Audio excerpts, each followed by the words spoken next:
అందమైన చర్మ సౌందర్యం మీ సొంతం. Second aqua radiance deep cleansing gel.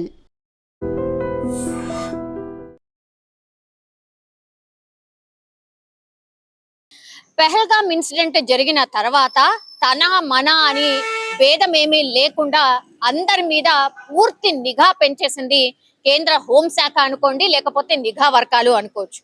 అందులో భాగంగానే ఇప్పుడు స్లీపర్ సెల్స్ ఎవరైతే ఉన్నారో వాళ్లకు సంబంధించిన ఇన్ఫర్మేషన్ ఒక యూట్యూబర్ మనకు తెలుసు జ్యోతి, ఆ తర్వాత మొన్న జరిగినటువంటి సిరాజ్ అండ్ సమీర్ ని అదుపులోకి తీసుకోవడం కావచ్చు, ఇంకా కూడా ఒక 14 నుంచి 15 మంది స్లీపర్ సెల్స్ ని పూర్తిగా మన దగ్గర ఇన్ఫర్మేషన్ ని పూర్తిగా పాకిస్తాన్ కి డబ్బులు తీసుకొని చేరవేసిండ్రు అనేది వీళ్ళ మీద ఉన్నటువంటి అభియోగం. వీళ్ళందరినీ కూడా అదుపులోకి తీసుకొని రిమాండ్ కి తరలించి పూర్తిగా ఇన్వెస్టిగేషన్ చేస్తున్నారు.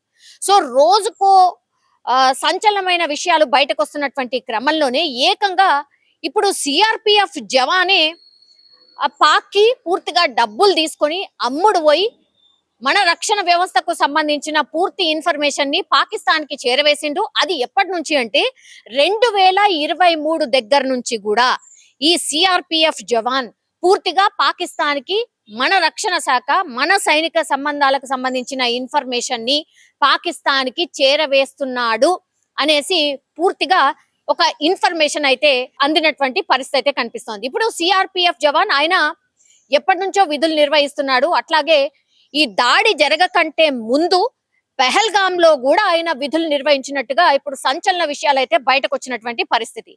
ఈయన పేరు వచ్చేసి మోతీలాల్.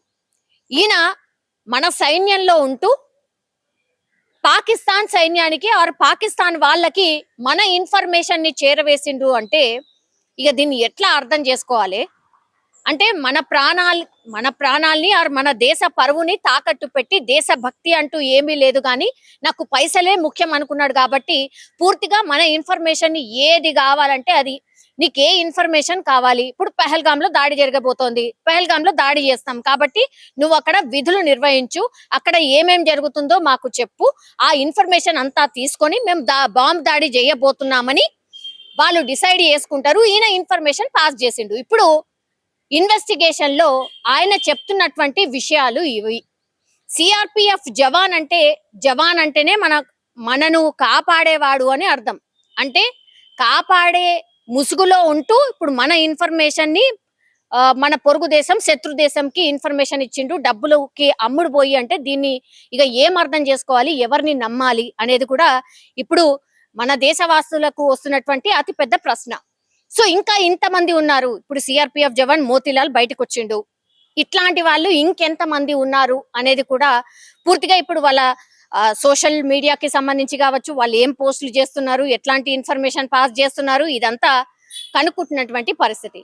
అట్లాగే నేను ఇన్వెస్టిగేషన్ చేసినప్పుడు మరి డబ్బులు ఎక్కడ పడ్డాయి ఏంటి అని అంటే పూర్తిగా ఈ మోతీలాల్ అకౌంట్ లో పడితే అంటే డౌట్ వచ్చేస్తుంది. కాబట్టి చాలా క్లెవర్ గా వాళ్ళ భార్య అకౌంట్ లో డబ్బులు వేసినట్టుగా, అది ఎక్కడి నుంచి ఎక్కడికి వచ్చినట్టుగా ఇప్పుడు పూర్తిగా ఇన్ఫర్మేషన్ అయితే లాగుతున్నటువంటి సిచ్యువేషన్ అయితే కనిపిస్తోంది.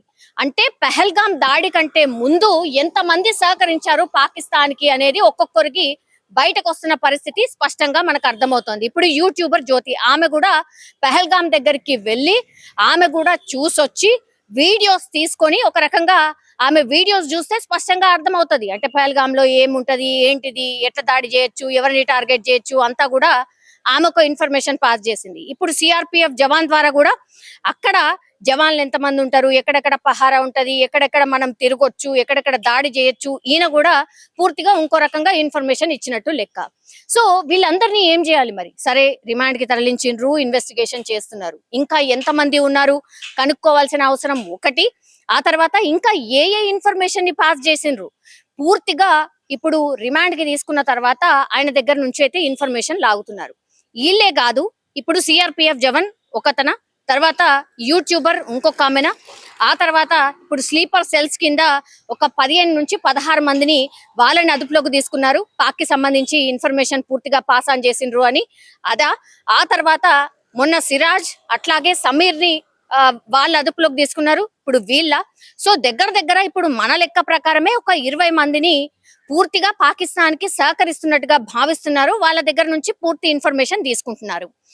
వాళ్ళు ఒక్కొక్కరిని ఇన్వెస్టిగేషన్ చేసినప్పుడు ఒక్కొక్కళ్ళు ఒక్కొక్క రకంగా జవాబు చెప్తున్నారా, లేకపోతే నిజంగానే వీళ్ళు ఇన్ఫర్మేషన్ పాస్ ఆన్ చేసింది ఒకే రకంగా ఉందా, పహల్గాం దాడి కాకుండా ఇంకా ఎన్ని చోట్ల దాడి చేయాలనుకున్నారు, ఇంకా ఎంతమంది స్లీపర్ సెల్స్ ఉన్నారు, వీళ్ళ అకౌంట్స్ ఏంటి, వీళ్ళ ఫ్యామిలీ ఏంటి, ఇదంతా కూడా ఇన్ఫర్మేషన్ పూర్తిగా సేకరిస్తున్నారు.